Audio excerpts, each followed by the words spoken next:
M4. Animation.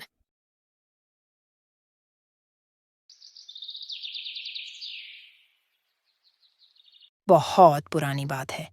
किसी गांव में एक जमींदार रहता था। वह बहुत कंजूस था। वह अपने खेत जोतने के काम में जिसे रखता, वह कुछ समय बाद ही काम छोड़कर भाग जाता था। क्योंकि जमीन जोतना, बीज बोना, पानी देना, इन सब कामों के लिए वह केवल खाने भर को ही देता था। फसल कट जाने पर वह खाने को भी नहीं देता था। इस जमींदार की कंजूसी के बारे में सारे गांव में चर्चा थी।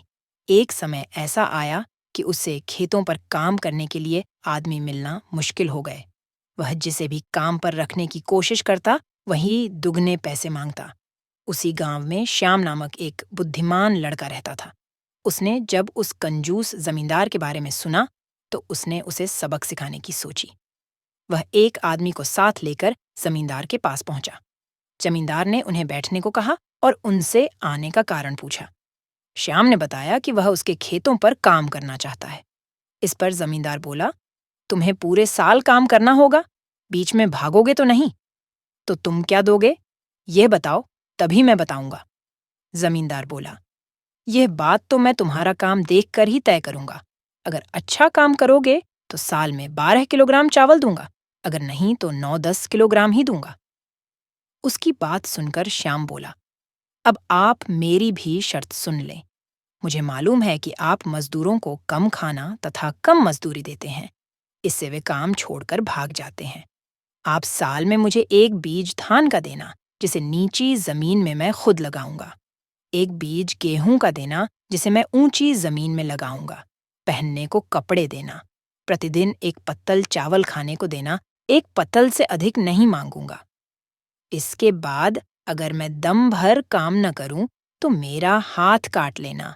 तुम शर्त के विरुद्ध काम करोगे तो मैं तुम्हारा हाथ काटूंगा। बोलो, मंजूर है? जमींदार को भला इसमें क्या आपत्ति हो सकती थी। उसने उसकी शर्त मान ली। श्याम ने मजदूरी करनी शुरू कर दी। जब वह खाना लेने के लिए हाजिर हुआ, तो एक लंबा केले का पत्ता लेकर हाजिर हुआ। जमींदार ने जब केले का पत्ता देखा, तो वह गुस्से में लाल होकर बोला, तुम केले के पत्ते में चावल खाओगे? समझ क्या रखा है? पर मालिक, शर्त तो यही थी ना? हाँ, यही थी, जमींदार ने झुंझलाकर उत्तर दिया। विवश होकर उसे केले के पत्ते में ही चावल देने पड़े।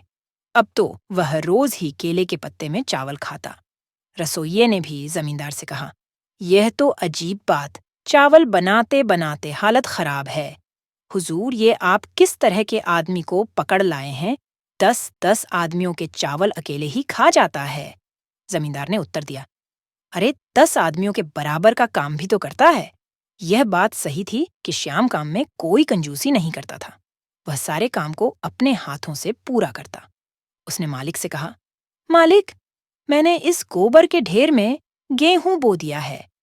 धान का बीज उसने नीची जमीन में बो दिया।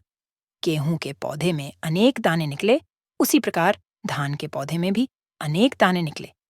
श्याम ने उन सभी को बीज के रूप में रख दिया। दूसरे साल भी धानव गेहूं के खूब पौधे हुए। इसके अलावा उसे मजदूरी के रूप में एक एक बीज अलग से मिला। उन बीजों को भी उसने अगले साल के लिए रख दिया। धान बोने के लिए उसे शर्त के अनुसार नीची जमीन तथा गेहूं बोने के लिए ऊंची जमीन मिली।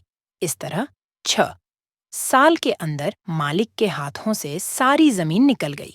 श्याम ने नीचे की जमीन पर धान के पौधे लगा रखे थे तथा ऊपर गेहूं के। अंत में जमींदार ने पंचायत के आगे जाकर शिकायत की। श्याम भी वहां हाजिर हुआ। गांव वालों ने श्याम को समझाते हुए कहा कि इस बार जमींदार को माफ कर दो, उसे खूब दंड मिला है।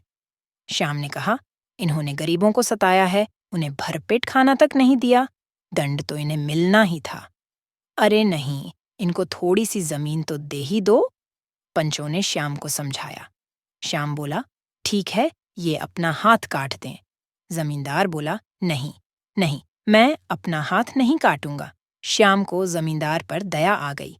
उसने आधी जमीन उसे दे दी। उस दिन से जमींदार एकदम बदल गया। अब वह सभी मजदूरों के साथ अच्छा व्यवहार करता। दूसरी तरफ गांव के लोग श्याम की सूझबूझ की प्रशंसा किए नहीं थकते थे। Subscribe For more update,